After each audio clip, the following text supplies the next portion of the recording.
Things Policy, a daily podcast supported by Pragati, a flagship media initiative of the Takshashila Institution. We're a bunch of policy nerds based in Bengaluru, and we like to bring a fresh perspective to Indian affairs and an Indian perspective to global affairs. So grab a cup of coffee, sit back, and join us for today's chat. Hello and welcome to All Things Policy. I'm your host for today, Pranav. India's nuclear doctrine and the doctrine of its neighbors are hotly discussed and studied topics in the nuclear circles. Yet, few works address the dynamic nuclear interaction between India, China, and Pakistan as a whole. A recently published monograph titled Striking Asymmetry: Nuclear Transition in Southern Asia is not one of those works. The author of the report, Dr. Ashley J. Tellis, joins us to talk about his latest work. Dr. Tellis holds the Tata Chair for Strategic Affairs and is a senior fellow at the Carnegie Endowment for International Peace, specializing in international security and U.S. foreign and defense policy, with a focus on Asia and the Indian subcontinent. Welcome to the show, Dr. Tellis. Thank you very much, Pranav. It's a pleasure to be here with you. I'd like to begin this discussion about your new monograph by going back to a book that you had written about 20 years ago, called India's Emerging Nuclear Posture, which still remains one of the most seminal studies of India's nuclear policy in the context of Southern Asia's nuclear trends.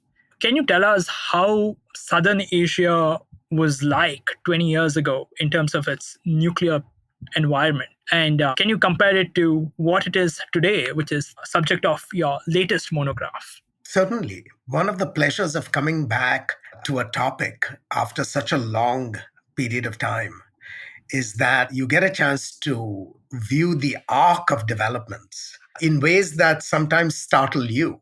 Because when I wrote the book 22 years ago now, it was the only thing I focused on. And then, my intellectual attentions drifted to other things, and I did not pay as much attention. And so coming back in the last 2 pandemic years to looking at what had changed in the last 22 years was actually quite striking. And let me flag 3 dimensions of change that I think are quite conspicuous when one looks at the situation today. So if you look at 1998, treating that as the benchmark, and you asked me to describe what the patterns of nuclearization were in the region, beyond the obvious, which is that you had 2 undeclared nuclear powers and 1 declared nuclear power. That obviously changed in May of 1998 when India and Pakistan came out of the cold, and you had 3 declared nuclear powers at the end of that month. I would say there are 3 other things that were significant. The first is the ambitions of all 3 countries with respect to the size of their arsenals. Those ambitions were extremely modest. Pakistan, for example, was thinking of a nuclear inventory that probably did not exceed 60 to 70 weapons. The Indian debate was less clear because you had numbers bandied around anywhere from 50 weapons to 300 or 400 weapons. But the Indian government's commitment was to the smallest possible arsenal consistent with the requirements of security. And we knew roughly what the Chinese arsenal was at that time. It was a very small arsenal. And my back of the sort of envelope calculation suggests that throughout the Cold War, the Chinese arsenal never exceeded, 200 weapons. So you're talking of relatively small arsenals, which I think was the first conspicuous element. The second was that the strategies that each of the 3 sides were contemplating or imagining were relatively simple strategies. And those strategies were anchored on the premise that we have nuclear weapons, all of us. These nuclear weapons produce effective deterrence. And should deterrence ever fail, all we're going to do is use our nuclear weapons to punish the adversary unacceptably. Now, obviously, what unacceptably meant varied, depending on circumstances. But there were very simple strategies of retaliation that the 3 countries sort of imagined. And the third, and I think equally interesting element, was the character of the posture, the nuclear posture. In all 3 countries, the assumption was that the posture would be very relaxed. The emphasis on retaliation was going to be delayed. And no one attempted to emulate the US and the Russian experience, which focused on having highly sophisticated nuclear weapons kept at prompt levels of readiness so that these weapons could be used instantaneously. Now, when I look back, 20 odd years later at the region, I would say there have been substantial changes on each of these counts. When it comes to the size of the arsenals, India seems to be the only country out of the three that has actually hewed to the ambition of having a small arsenal. The Indian arsenal today, in my judgment, is the smallest of the three arsenals. China, of course, has undertaken a runaway expansion from less than 200 weapons in 98. Today, the Chinese arsenal is assessed to be somewhere around 350 weapons. That is close to double. And our judgment, at least if the US government is to be believed, is that this arsenal will probably triple in size, by the end of this decade. So you're talking of a Chinese nuclear force that could be anywhere from 700 to 1,000 weapons, which would be historically unprecedented for China. The Pakistani arsenal is no longer the 60 odd weapons that Musharraf was contemplating, in early 2000. It has now crossed the 100 mark, and it could very easily cross the 200 mark, within a few years if it hasn't already. And of course, that leaves us with the size of the arsenals being completely transformed. The strategies similarly have become very complicated. The simple strategies of retaliation have now evolved or mutated into complex strategies. India still hews to a retaliation only strategy, but Pakistan has developed capabilities for limited nuclear use. It is thinking of strategies of limited nuclear use, of graduated escalation. It has built capabilities to support this strategy. And although China has not described its nuclear strategy in any detail, one of the fascinating things about the Chinese nuclear force is the variation in capabilities that China has developed. Chinese weapons historically were usually small numbers of very large yield warheads, which were compatible with the idea of retaliation only. But today, the warhead yields have been diminishing. The sophistication of the delivery systems has been increasing, and that opens the door to limited nuclear options of different kinds. But the one area where there has been the most dramatic change for all three countries is, I think, in the posture, where all three countries today have evolved from that old expectation of a relaxed posture to something where they want to retaliate very quickly. And so levels of readiness have increased. The capabilities to support not prompt operations, but speedy operations has increased dramatically on all three sides, and that includes India. So when I look at, the world, Southern Asia, 20 years odd since my first book, the size of the arsenals has changed. The character of the strategies has become more complex. And the posture has shifted dramatically from a languid posture to something that is really emphasizing speedy responses. And those are significant changes. Yeah, thank you, Dr. Tellies, because I remember reading in your first book about how India had shelters for its aircraft because the aircraft were the main means of delivery. And now they have a panoply of their own set of weapons, which complicates the posture and requirements for survivability even further. But what's quite interesting is India's arsenal, as you say, is relatively small when compared to the two of the other nuclear powers, China and Pakistan. But interestingly, because of various reasons, since 2014, there are many speeches and writings of current and former government officials have raised a speculation that India's nuclear posture is slowly changing. And there are even, predictions that India might abandon its no first use pledge and commit to a counterforce strategy, which is anything but a relaxed nuclear posture. And you address these issues in quite detail in your writings. Can you tell us why you think that while India's nuclear arsenal, you think, will certainly grow, but its nuclear posture will more or less remain unchanged? So I think there are at least a couple of reasons for why, that remains my judgment. And let me start by giving you the structural explanation, and then I'll talk about some non-structural factors. I think the structural explanation is that India is, compared to China and Pakistan, relatively secure in its environment. Remember, the Chinese are competing not with India when nuclear weapons are concerned, but the United States. Yeah. And when they compare themselves to the United States, they feel terribly insecure in terms of their capabilities. Pakistan compares itself to India And whatever the objective balances are, the subjective balances in the Pakistani mind are that India is far superior than the Indians give themselves credit for, and certainly far superior in Pakistani consciousness. It weighs on Pakistan's consciousness. India, in contrast, has terrific conventional military advantages against Pakistan, for sure, but also against China. And so the Indian reliance on nuclear weapons for its security is actually quite modest compared to China's reliance on nuclear weapons for security vis a vis the US, or Pakistan's reliance on nuclear weapons for security vis a vis India. And I think that is the fundamental structural explanation for why India has moved in a more evolutionary way with respect to its nuclear transformation. In other words, India finds itself basically safe, and it has conventional military advantages that permit it to avoid reaching for nuclear weapons quickly as means of defense. So that's the structural explanation. It's sort of what is ingrained in the political relationships between the three countries. But I think there are other variables that only sort of consolidate these structural imperatives. The first, I think, is that India wants to minimize the expenses or the resource allocations for nuclear weapons to the maximum degree it can. Because nuclear weapons are necessary but not unduly important for Indian security, it wants to maintain that security with the smallest possible loss.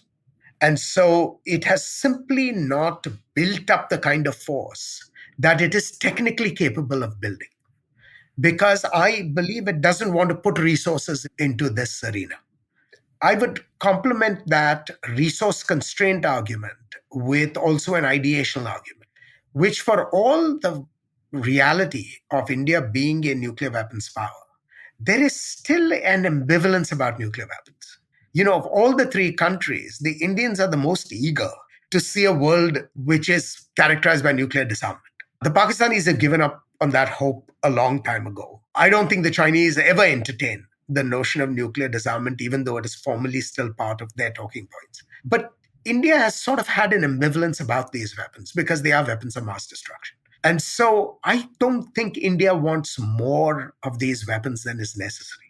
So you end up at the end of the day with a triangularity of structural factors, resource related factors, as well as ideational factors that are pushing India all in the same direction, which is, less is good enough if more is unnecessary. And I think that's what explains the Indian conservatism about the character of its force and its posture. Thank you for that. But I think one of the other things that's quite baffling is if India is trying to reduce the amount of resources given to its nuclear weapons, it is also modestly developing missile defenses.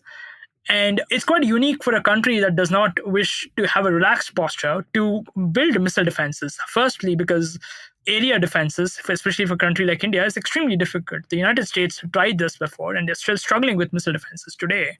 And India, for a strange reason, they say that this is against preventing accidental use or use by terrorists. What explains India's missile defenses? Because this is something that's baffling across the spectrum of nuclear thinkers.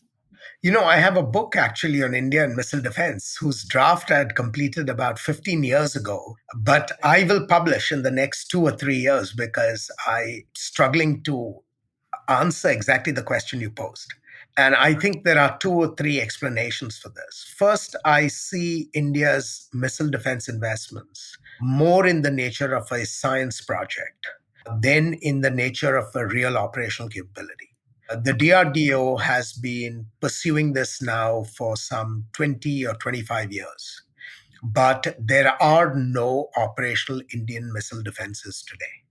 And when these missile defenses become mature and they are actually employed, I think they will end up being primarily point defenses or enclave defenses, which is you defend a handful of major economic concentrations against very thin missile attacks.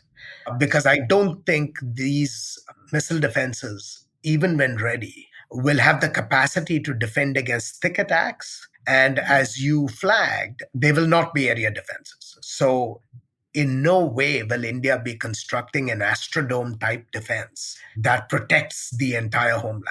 What you're likely to see is a handful of cities like Delhi or Bombay or some critical installations protected by missile defenses against thin attacks. But this is the real explanation at the end of the day is modestly strategic and more driven by a desire of the defense research establishment to master certain critical technologies that they see are at the cutting edge. And so the driver is actually technological proficiency rather than a strategic necessity. Okay, that's quite fascinating, firstly, because you've been thinking about this for a longer time than most of us have. And India also proves to be a unique country because explanations for missile defenses are always quite different in China, the US, and Russia. But for India, it seems quite unique. But now I would like to go to Pakistan, which is fascinating for many reasons. Pakistan abandoned, or it seems to have abandoned, its credible minimum deterrence posture, and it has outlined a posture of full spectrum deterrence where it hopes for greater conventional nuclear integration by deploying a large inventory of nuclear weapons across the spectrum, strategic, operational, and at the tactical level. Pakistan leaders have justified this as a response to India's cold start doctrine. Do you think that cold start is perhaps the only driver, or are there other influences for Pakistan's calculus for moving to what could be a very expensive build-up? That's a very involved question, but let me start by at least clarifying what is distinctive about the Pakistani shift. Prior to full spectrum deterrence, when the Pakistanis held on to the notion of a credible minimum deterrent, the real driver there was the operating principle, as it were, was simply retaliation. Pakistan wanted to have nuclear weapons in case India attacked it with conventional instruments or nuclear instruments, and it wanted to retaliate. Now that notion of minimum deterrence has been substituted by full spectrum deterrence. And full spectrum deterrence is interesting because they haven't jettisoned the notion of retaliation as being the primary instrument of deterrence. But they have supplemented retaliation with a new instrument which can only be described as the manipulation of risk. And the reason they have done that is because they are fearful that simple retaliation will be insufficient to protect Pakistani security. In other words, Pakistan does not want to get into a situation where the only deterrent it has is a threat of massive retaliation against India, and then suffers all the consequences of a second strike and a third strike and a fourth strike, or whatever India chooses to do in response. And so full spectrum deterrence for Pakistan is really an attempt to manipulate risk. It's an attempt to signal to India that Pakistan is willing to start with lower levels of nuclear force use, but is ready to escalate if India does not stop its aggression. And it's important to appreciate this because people often think of Pakistan's full spectrum deterrence as an invitation to nuclear warfighting. And the Pakistanis sometimes talk a tad too loosely about nuclear warfighting.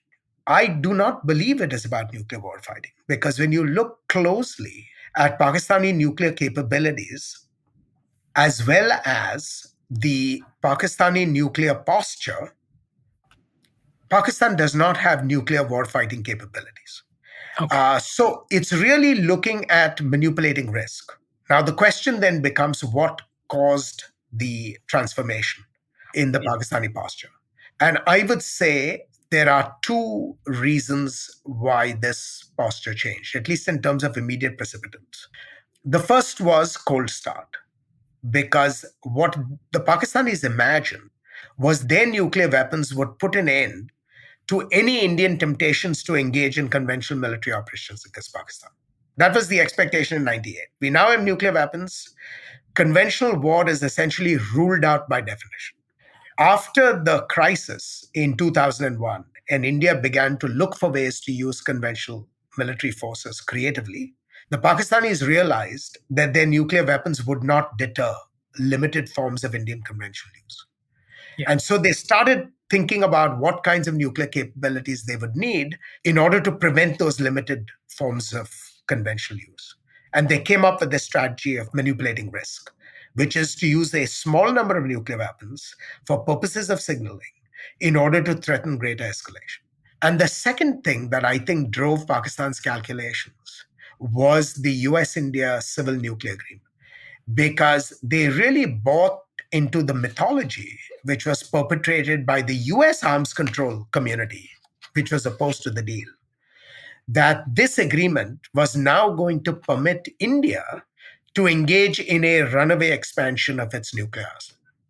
And, many of us, including me, were making the argument at the time that India does not have an inclination to do so for a variety of reasons and would not. And the evidence now has borne that out, that despite the nuclear deal having been in place now since 2008, we have not seen any appreciable expansion of the Indian nuclear arsenal. But that was not something the Pakistanis were persuaded by at the time or were willing to believe. And so, between India's cold start on one hand and their fears about what the US India Civil Nuclear Cooperation Agreement would permit India to do, they rushed into this model of a significant nuclear expansion coupled with a diversification of the capabilities. I would add one other thought to this answer in terms of what were the factors, and that is the bureaucratic control of the Pakistani arsenal. Everything from research and development all the way to operations. It lies under the control of the Pakistan Army. And the Pakistan Army is a very rational bureaucracy. It is a bureaucracy quite unlike the Indian nuclear establishment, which is constantly looking for creative ways with which to use the tools at its command. Yeah. And because the Pakistan Army controls everything from soup to nuts in the Pakistani nuclear program, I think it was only a matter of time before Pakistan began to think of its nuclear capabilities in much more expansive ways than, for example, we saw in India. But do we see that because this would require a lot more nuclear weapons, will Pakistan actually end up producing all the weapons required to really manipulate risks in the way it wants? Or will it still somewhat align with the notion of minimum, if we can assume a arbitrary number, say minimum is less than 500 nuclear weapons? My own prejudiced view is that they will incline towards some limitation, because I think they recognize that Pakistan does not have the luxury of extensive nuclear use, even if it is, with the use of low-yield weapons. Extensive nuclear use, which is what warfighting demands, essentially results in the complete destruction of Pakistan. And I don't think the Pakistanis are sort of fond of suicide, right? They are not likely to defend themselves to the point where they obliterate themselves.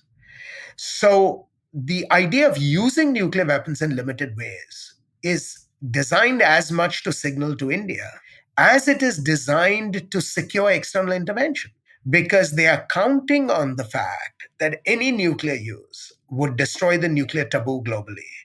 It would create negative externalities for the international community, both in environmental terms as well as in political terms. But they think that the threat of use or the actual use of some low-yield weapon would be catalyzing enough to bring the international community to involve itself in an ongoing India-Pakistan conflict, and more importantly, to restrain India from persisting with the aggression that precipitated the Pakistani nuclear use. And so if that is your objective, then you do not need an infinite number of nuclear weapons. You can make do with a relatively modest number. And I think that is where Pakistan is moving towards. Okay, thank you for that, because I was trying to understand what does the minimum mean and where does this fit into Pakistan's very own, because some of the officials have been saying that Pakistan has still not abandoned the core tenets of its earlier nuclear doctrine. So your explanation sort of brings together these two conflicting claims of the Pakistani doctrine. But now I'd like to go back to China. And as you mentioned, very early in the first question that the Chinese buildup is primarily a response to the United States. But although China's modernization responds to the strategic challenges of the US, how will it have an effect on the Indian calculus? India and China, of course, share many similarities in their declaratory nuclear postures. We've seen skirmishes, of course, in the borders, but do you think that the Sino Indian nuclear relationship will remain at the level of high stability today as in the future? So it's a very good question because we are going to see a much larger Chinese nuclear force than we have seen historically. That's a given, especially because China thinks of the US as its primary competitor. Now, much is going to depend on two factors, I think, when you think about its impact on India. The first is whether Sino Indian rivalries will remain largely limited rivalries pertaining to disputes over marginal pieces of territory, or whether they will blow up into more consequential rivalries on the global stage. So that's question number one. And then question number two is, can this expanding Chinese nuclear force impact the survivability of India's own modest deterrent? So let's take each of these issues in turn. If the Sino Indian rivalry becomes nothing but a dispute over territories which no one really, exploits, lives on, inhabits, and so on and so forth, I don't think nuclear issues will have much of an impact because India will defend its claims essentially through the use of conventional forces.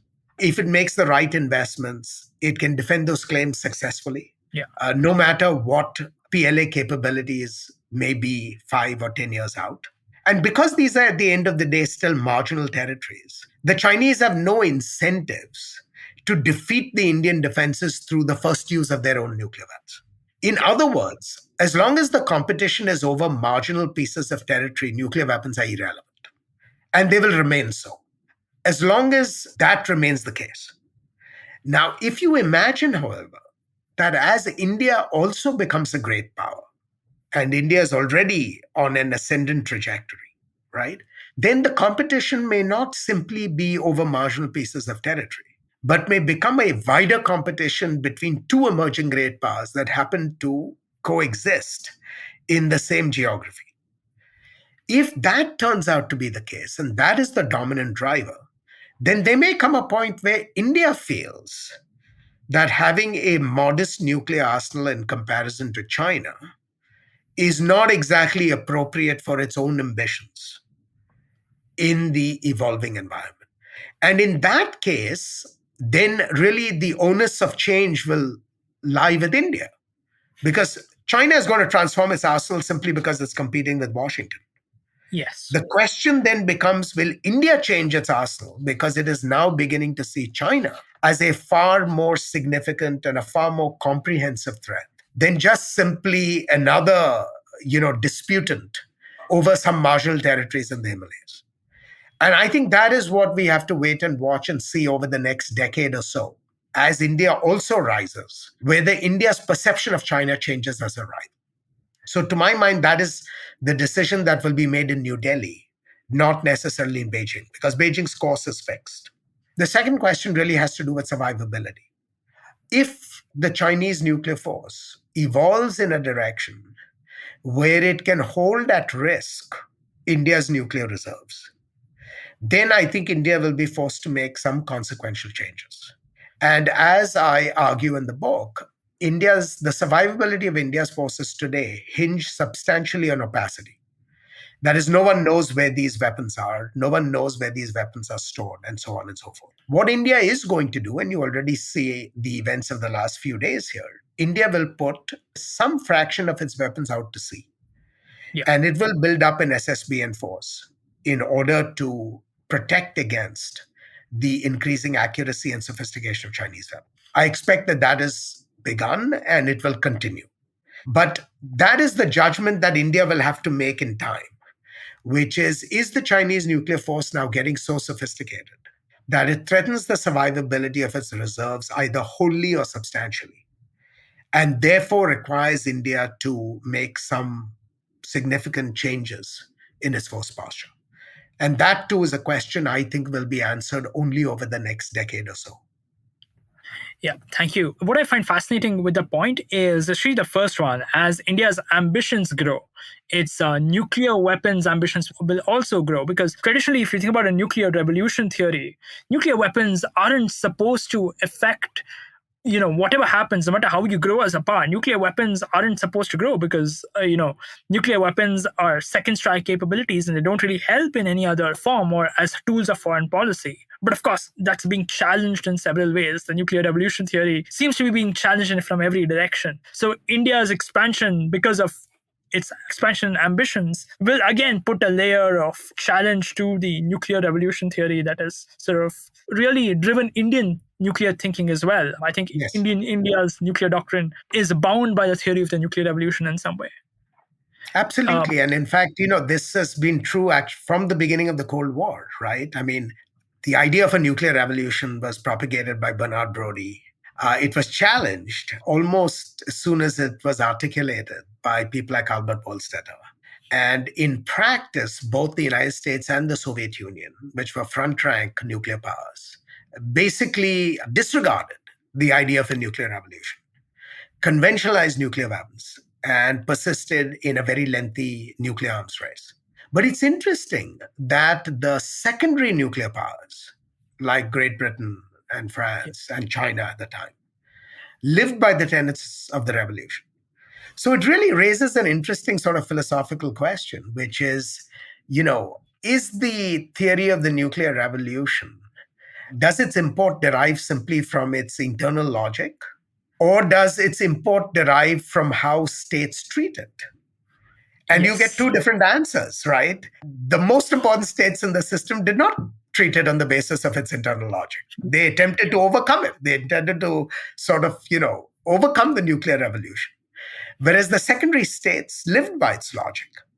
And so the question is, as China becomes, shifts from being a secondary state to a primary state, yes, it also seems to be conveying the idea that it will not be bound by the logic of the nuclear revolution, and that will increasingly look for ways to overcome the import of the revolution and conventionalize nuclear weapons to the degree possible. And so the question that we are both implicitly asking ourselves is whether India, as it makes this transition from being a secondary nuclear power to a front rank state in the international system, whether it too will move in the direction of attempting to overcome the nuclear revolution, or whether it will stay pretty much where it was, since 1998. And this is a very interesting and open question. Yeah, and if India actually changes its nuclear posture, then it's challenging its very own strategic culture, right? In a way, because India's strategic culture is always, as you mentioned, it's ideational. So theoretically and empirically quite fascinating to look at. But I would Absolutely. like to go back. And finally, I would like to go back to this very challenging question that I think scholars of Southern Asia have sort of tried to grapple with, thinking about where does the China, India, Pakistan trajectory move forward when you consider that all of them are at different stages of modernization? And how do you look at all the three together? Where does Southern Asia's nuclear trajectory, where do you think the Southern Asia's nuclear trajectory is heading in the next decade? Honestly, Pranav, the answer to that is we don't know, because there are two ways to answer that question. One is simply to take the current status quo and extrapolate it. And I think we have a plausible set of answers we can offer if that is the methodology. On the other hand, there is a second way of thinking about it, which is, can there be shocks to the system that force each of the three countries in dramatically different directions? So let's start with the first approach, right? Let's assume the current environment persists and all we are doing is extrapolation. If that is the case, then we know what the world looks like, say, 15 years out, where nuclear capabilities in Southern Asia are concerned. China becomes a front-rank nuclear power, very close in capabilities to Russia and the United States. And the gap between China and Pakistan and India open up in very dramatic ways. Pakistan remains the second most capable nuclear power in Southern Asia. But in some ways, it is meaningless because they don't enable Pakistan to change anything about the fundamental status quo. And India remains comfortable with its status as the third most important power, because for India, nuclear weapons don't do much. At most, they are deterrents against somebody else using their nuclear weapons coercively. So that's one future. The second future is, of course, the future where there are shocks. And let's posit different kinds of shocks. Suppose you get a US-China conflict in the next decade, which China's nuclear weapons cannot prevent.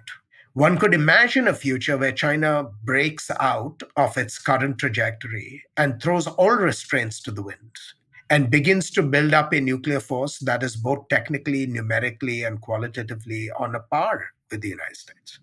Imagine another future where you have a limited India-Pakistan conflict, entirely conventional, which India happens to quote unquote win, which is it achieves its political objectives to Pakistan's embarrassment. At that point, you could imagine Pakistan breaking out in a very different way and expanding its nuclear capabilities even more than it currently does. Or you could imagine a case of successful Chinese nuclear coercion of India, even if it is over peripheral territories. Crisis, India mounts a stout defense. The Chinese then decide to use nuclear weapons in a way that they've never done in the last 75 odd years, which is as instruments of coercion. And India begins to do the math and it says, we don't quite have the capabilities to stand up to this coercion. We need an entirely new set of capabilities. And then India goes to the drawing board and does dramatic things like test nuclear weapons again, engage in a build-up of its nuclear forces or what have you, right? So if you imagine that there is a fundamental constancy in the political environment, you get one set of outcomes. If you imagine sharp disruptions in the political environment, you could get very, very different outcomes. And as I said, honestly, we don't know which of those two premises are the ones that we ought to draw on in order to make our predictions about what this region looks like, say, 15 years from now. That's one of the things about studying nuclear policy is that we don't know. No matter how much we've been in this field or well-read we are, we just don't know because the empirical evidence is so thin. Absolutely. With that, I would like to end the discussion because the book is excellent. There are so many threads we can talk about, but we have limited time. So thank you very much for joining me today to discuss your wonderful book. And thank you very much, everyone, for joining us on All Things Policy.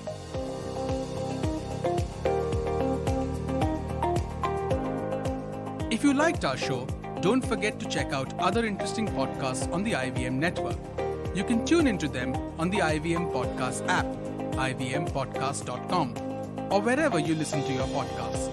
You can also follow IVM on social media. The handle is @IVM Podcasts on Twitter, Facebook, and Instagram.